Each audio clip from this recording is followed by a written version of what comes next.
Hello students, good morning. Today we will discuss BSc B.Ed related semester 6 related our unit 4 Boolean function. Here one question is there: if capital R is equivalence relation in set capital A, then prove that R inverse is equivalence relation in set A. Means if R is given equivalence relation, अगर R एक equivalence relation दिया है set ए में, तो हमको prove करना है कि आर इनवर्स जो है वो भी इक्विवेलेंस रिलेशन है सेट ए में. इसका सॉल्यूशन देखिए. मतलब कल मैंने आपको प्रीवियस लेक्चर में मेरे बताया था कि इक्विवेलेंस रिलेशन प्रूव करने की कंडीशन क्या होती है. रिफ्लेक्सिव, सिमेट्रिक और ट्रांजिटिव, अगर ये कोई रिलेशन ये तीनों प्रूव हो जाता है then we can say that it is equivalence relation. तो इसके सॉल्यूशन में भी हम वही करेंगे.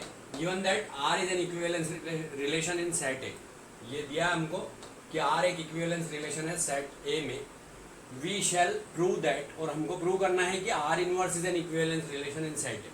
हमको R inverse को equivalence relation प्रूव करना है set A में.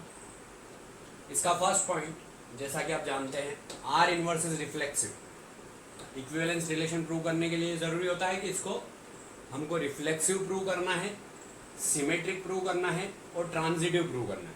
तो रिफ्लेक्सिव कैसे प्रूव करेंगे? सिंस आर इज रिफ्लेक्सिव, चूंकि आर जो है वो रिफ्लेक्सिव है, तो ए एलिमेंट है अगर कैपिटल ए का, तो it implies that A comma A is element of capital R. A comma A element of capital R.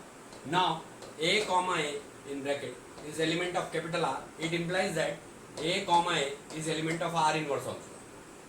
क्योंकि इस A को अगर इधर लिख देंगे, इस A को उधर लिख देंगे, तो वो R inverse का एलिमेंट होगा. तो वैसे ही किया तो ये R inverse का एलिमेंट हो गया.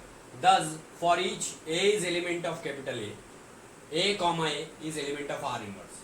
तो मतलब हर A के लिए, जो कि स्मॉल a के लिए जो एलिमेंट है कैपिटल A का, A comma A is element of R inverse. Therefore R inverse is reflexive. Reflexive prove करने की यही कंडीशन होती है. सेकेंड पॉइंट है R inverse is symmetric. अगला पॉइंट जो हम प्रूव करेंगे, R inverse को सिमेट्रिक प्रूव करेंगे. सिमेट्रिक में जैसा कि आप जानते हैं कि अगर A B एलिमेंट है R का, तो B A भी एलिमेंट होता है R का. ये कंडीशन होती है. सिमेट्रिक में ये होता है. तो let A comma B is element of A and A comma B is element of R. अगर A कॉमा B एलिमेंट है A का, और एलिमेंट्स हैं A के, और A comma B are the elements of R, then A comma B are element of R, it implies that B comma A is element of R inverse. अगर A comma B element है R का, तो R inverse का element क्या होगा? B comma A. ये R inverse की condition है bye definition of R inverse. ये किसकी डेफिनेशन से लिखा हमने? R इनवर्स की डेफिनेशन से लिखा. A comma B are element of R, it implies that B comma A is element of R. ये सिमेट्रिक की कंडीशन होती है.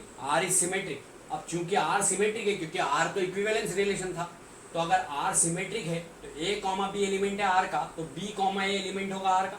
मैंने आपको बताया था कि सिमेट्री में क्या प्रूव करते हैं. अगर A कॉमा B एलिमेंट है R का, तो B कॉमा A एलिमेंट होता है R का. तो चूंकि R सिमेट्रिक है, इसलिए B कॉमा A एलिमेंट होगा R का. अब हमको R इनवर्स को सिमेट्रिक प्रूव करना है, तो इस हिसाब से अगर B कॉमा A एलिमेंट है R का, तो A कॉमा B एलिमेंट हो जाएगा R इनवर्स का. अगर B कॉमा A एलिमेंट है R का, तो A कॉमा B एलिमेंट हो जाएगा R इनवर्स का. ये डेफिनेशन ऑफ R इनवर्स से लिखा हमने. तो A कॉमा B एलिमेंट हो गया R इनवर्स का. हमने लिया क्या था? B कॉमा A एलिमेंट है R इनवर्स का, और A comma B element prove हो गया R इनवर्स का. मतलब 10 B comma A is element of R inverse. It implies that A comma B is element of R inverse, where AB is element of R. तो therefore R inverse is symmetric. तो इससे R inverse symmetric prove हो जाता है. Third condition equivalence relation prove करने की, R inverse is transitive. अब हमको R इनवर्स को ट्रांजिटिव प्रूव करना है. तो ट्रांजिटिव की कंडीशन क्या होती है कि A कॉमा B एलिमेंट है R का, B कॉमा C एलिमेंट है R का, तो A कॉमा C एलिमेंट होगा R का. ये होता है ट्रांजिटिव में. तो A B एलिमेंट है R का, B C एलिमेंट है R का, तो A C एलिमेंट होगा R का. अब चूंकि आर इक्विवेलेंस रिलेशन है तो ए कॉमा सी फिर डायरेक्टली आर का एलिमेंट हो जाएगा। तो यहाँ पर हमने अब पहले तो हमने लिया कि ए कॉमा बी एलिमेंट है आर का and B comma C are elements of R. Then by definition of R inverse की डेफिनेशन से हम क्या लिख सकते हैं, अगर ए कॉमा बी एलिमेंट है आर का तो बी कॉमा ए एलिमेंट है आर इनवर्स का, बी कॉमा सी एलिमेंट है आर का तो सी कॉमा बी एलिमेंट होगा आर इनवर्स का। तो ये इसको रिप्लेस करके हमने लिख दिया इनवर्स की कंडीशन के हिसाब से, इनवर्स की डेफिनेशन के हिसाब से कि ए कॉमा बी एलिमेंट है आर का तो बी कॉमा ए एलिमेंट होगा आर इनवर्स का, और बी कॉमा सी एलिमेंट है आर का तो सी कॉमा बी एलिमेंट होगा आर इनवर्स का। Now A comma B element are the elements of R, B comma C are the elements of R, it implies that a comma c are elements of r because r is transitive। जैसा कि आप जानते हैं कि r equivalence relation है तो r transitive तो होगा। तो अब a कॉमा b एलिमेंट है r का और b कॉमा c एलिमेंट है r का तो a कॉमा c एलिमेंट होगा r का because r is transitive. It implies that अब a कॉमा c एलिमेंट है r का तो इनवर्स की डेफिनेशन से क्या हो जाएगा, c comma a element of r inverse. तो a comma c element r का है तो c कॉमा a एलिमेंट होगा r इनवर्स का by definition of R inverse. ये आर इनवर्स की डेफिनेशन से लिखा।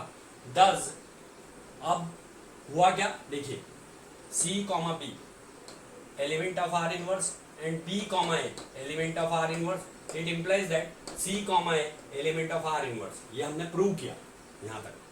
तो B comma C comma B element of R inverse and B comma A element of R inverse. So this and this these are elements of R inverse.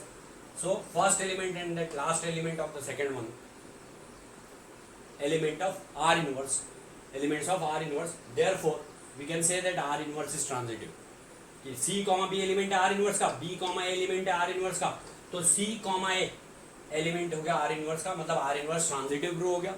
अब R inverse reflexive symmetric और transitive तीनों prove हो गया है set A में, तो हम R inverse को इक्विवेलेंस रिलेशन बोल सकते हैं। तो therefore R inverse is an equivalence relation, यही हमको प्रूव करना था। इस तरीके से ये बूलियन फंक्शन से रिलेटेड ये क्वेश्चन मैंने आपको समझाया है, ये बहुत इंपॉर्टेंट है और पूछा जा चुका है कई बार विक्रम यूनिवर्सिटी में। It is over now.